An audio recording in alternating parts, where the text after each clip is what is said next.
I'm Crewther, your federal member for Dunkley, and today marks 1 year since I was sworn in as your local member. As you can see, Dunkley has the best of the city, the country and the coast. It has been a privilege to serve as your local member and to advocate on your behalf, and together we have achieved many great things. On the health front, we've delivered over $6 million for MRI at Frankston Hospital, resolving the #1 health concern for our local region and impacting over 2,000 patients every year.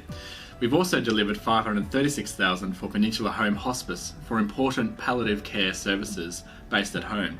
We've also delivered funding of $240,000 towards Headspace for lead site mental health services, as well as federal government funding towards a local drug action team, whose first project is to work with 95 Peninsula sporting teams to prevent alcohol and drug use, as well as delivering this alcohol and drug resource guide to the whole electorate, which are produced via my office. I know how important small business is to creating jobs and opportunities for people in Dunkley. There are over 16,000 small businesses in Dunkley and they must be supported. That's why the federal government is ensuring that we are reducing our tax rates from 30% down to 27.5% for small business.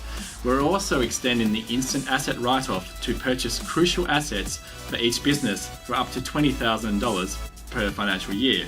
We've also run the Dunkley Apprenticeships Drive because growing local apprenticeships for young people is critical. Our apprenticeship drive resulted in a 31% increase in local Dunkley apprentices taken up compared with the same period last year through our promotion. I also know how important volunteering is to our local community, which is why we've invested in funding for over 47 volunteer and community-based organisations, including, for example, the Frankston Women's Friendship Cafe, Mornington Peninsula Legacy, which is important and does great work, particularly noting it is Legacy Week this week. And my own grandmother was put through her schooling through the help of Legacy. Seaford RSL Sub-Branch, Community Support Frankston, Lifegate, and so many other important organisations.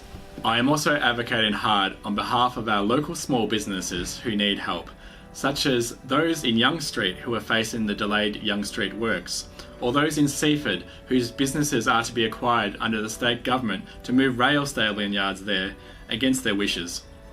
A crucial part of my job is advocating on behalf of local residents who need my help, helping hundreds of constituents every week, and raising awareness about important issues. One of those issues was the Frankston Dolphins Football Club, who have been a VFL club for a very long time and who lost their VFL licence. I was pleased to work with both our state member on a bipartisan basis, as well as our local community, to see their VFL licence recently restored.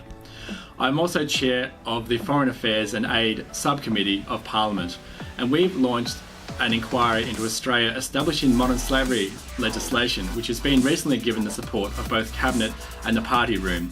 This will help resolve an issue facing 46 million people worldwide and an estimated 4,300 people in Australia, including in Dunkley. As a person with Tourette's syndrome, I've also set up the Parliamentary Friendship Group of Tourette's Syndrome to raise awareness of this important issue, to help grow government funding and investment in this issue, and to importantly be an example for people with Tourette's that they can achieve anything in life. In Dunkley we have a wonderful natural environment, so I've also worked with the federal government to deliver several Green Army projects for our region valued at $400,000, including for Boggy Creek, Cannonal Creek, Seaford Wetlands, the Pines Flora and Fauna Reserve, Mornington Coastline and Mount Eliza Regional Park. We've also delivered $100,000 for solar for community buildings across the electorate, including, for example, the Frankston Bombers Football Netball Club, U3A in Mornington, and many others. We've also delivered over $6.5 million towards sporting facilities in Dunkley to help engage our youth and in particular to grow women's sport. For example, we've delivered over $2 million towards a purpose-built athletics facility at Civic Reserve in Mornington to benefit Mornington Little Aths and many other users.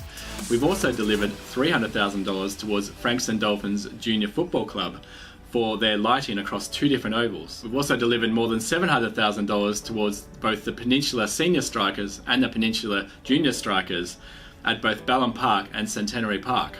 We've also delivered $300,000 towards the Seaford United Soccer Club for their facilities, $300,000 towards Coringal Bulls Football Netball Club, $10,500 towards Langwarrin Football and Netball Club, and an additional $250,000 for retractable seating for Frankston Basketball, which brings our total federal investment in Frankston Basketball to $5.2 million. And there are many other investments we have made across this area. We've also invested in local infrastructure, which is crucial for connectivity, whether it be for education, jobs, or community services for our local residents as well as our visitors.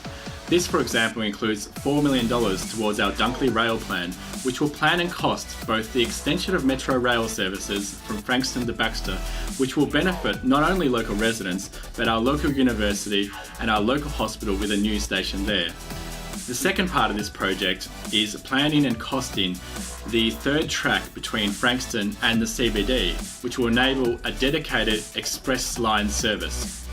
We also are investing over $280,000 for a car park, which will benefit Manalaza Primary School and surrounding primary schools for child safety, which was called upon by the Room to Move movement involving hundreds of parents. We're also investing over $500,000 towards the Empire Mall in Mornington, which will greatly improve our local amenity there. More north in the electorate, we've delivered $76,500 towards the Frankston North Community Centre, as well as the Pines Men's Shed, as well as $90,000 towards the mobile youth hangout bus, which will connect our local youth. In addition to that, we've delivered $7.6 million towards roads in Dunkley via our Roads to Recovery program, delivering better roads and better outcomes for our local road users and others. With a 2-year-old child myself, along with my wife Grace, I understand that we need to invest in local childcare and education as well. So we have delivered over $3 million towards Dunkley childcare, which will benefit over 6,000 families locally using childcare and over 2,400 children. We are also increasing federal government funding towards all 51 schools in Dunkley, which will greatly benefit our local children. Thank you for the opportunity to serve as your federal member for Dunkley. I look forward to continuing to work hard on your behalf.